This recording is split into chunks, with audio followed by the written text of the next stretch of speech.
So, I'm going to be addressing the topic on women serving in the military in combat. And it's my claim that female soldiers serving in combat would hinder the infantry quality and performance. And before I go on, I just want to set something straight. I don't consider this for all women, because I have personally met women who can, just beat me up and eat me alive. So, what I mean is that the best performing of the two genders will be the men. And my three secondary claims are, first, women are less qualified than men for combat service. And second, women serving in combat will lead to lower physical standards. And third, women in combat roles will result in conflicts. Now, the first point, women are less qualified than men for combat service. Integrating them into the infantry will reduce the infantry efficiency and survival rate, because serving in combat is, for the most part, physically demanding. Now, a lot of the women try to join the military, and then they have to go through the physical test, and it's called the physical fitness test. And according to military.com, the average for the women's physical test is a lot lower than the men's, and it is affected by gender norming. And it shows that on average, age 17 to 21, males can perform up to 42 push-ups, and females can perform up to 19 push-ups. And the distance run, the 2-mile run, the men run 15 minutes and 54 seconds, and the women run 18 minutes and 54 seconds. The majority of women are not able to perform on the same level as men. And I want to bring an example of Captain Katie Petronio. She published an article on Marine Corps Gazette, which is the professional journal of the United States Marines. And she expressed disapproval of women serving in combat. And the article is significant because her point of view is from a female who is a combat experienced Marine officer. And she has 5 years of active service and 2 combat deployments in Iraq and Afghanistan. Her experience in Iraq took intense physical toll on her body. She ended up losing 17 pounds. She had muscle atrophy in her thighs, and she kept tripping and her legs kept buckling. And her agility in firefights and mobility on and off vehicles and perimeter walls seriously hindered her response time and overall capability. And she confessed later on, after her experience, "I can say with 100% assurance that despite my accomplishments, there is no way I could endure the physical demands of the infantrymen, whom I work beside, as their combat load and constant deployment cycle would leave me facing medical separation long before the option of retirement." And she's not just, a 50-pound supermodel. We're talking about like a She-Hulk. Let me give you some of our statistics here. She was a star ice hockey player in college. She's 5'3" tall, but she squats 200 pounds and benches 145 pounds. And she repeatedly scored far above the average in all female-based physical fitness tests. For example, she earned a 292 points out of 300 on the Marine Physical Fitness test.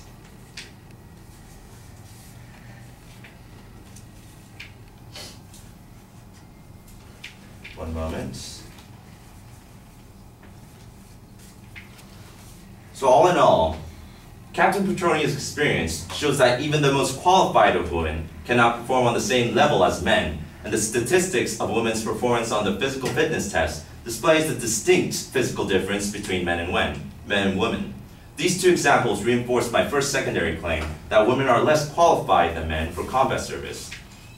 My second point, women serving in combat will lead to lower physical standards. There's already gender norming, so we know that the women doesn't have to meet the same intents and standards as men. And then this will lead to even lower standards.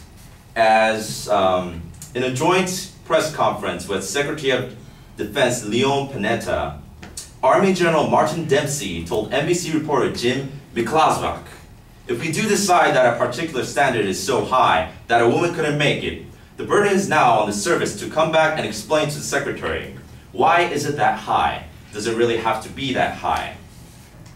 And in my third point, women in combat roles will lead to a lot of issues. For one thing, there's a lot of sexual harassment cases.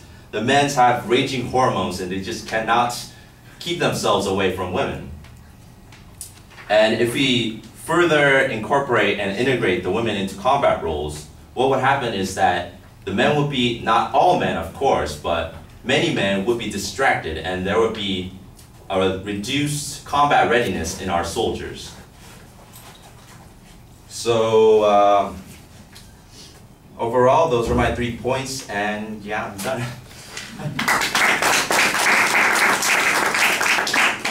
Oh yeah, another thing, I don't agree with what I'm saying. I just, had to do it. So if anyone's mad at me or anything, this is not my view.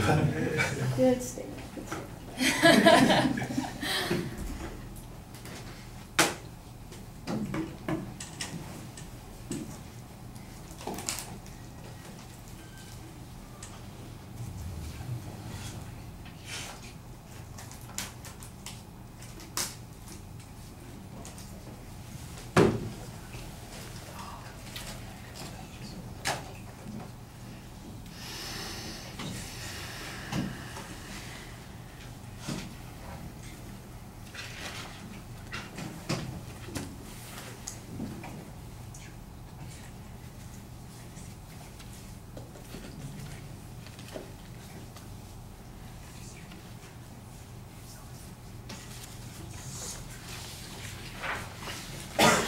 Right, well, the proposition's a little complicated. It does have multiple parts to it, but you did a good job citing the secondary points in the preview and then labeling them as you got to them. It did seem a little strange how much energy and effort you put on the first point. That probably consisted of 2.5 to 3 minutes of your argument, and then the second 2 points had only a little bit of information on each of them. So by comparison, I think they feel a little underdeveloped.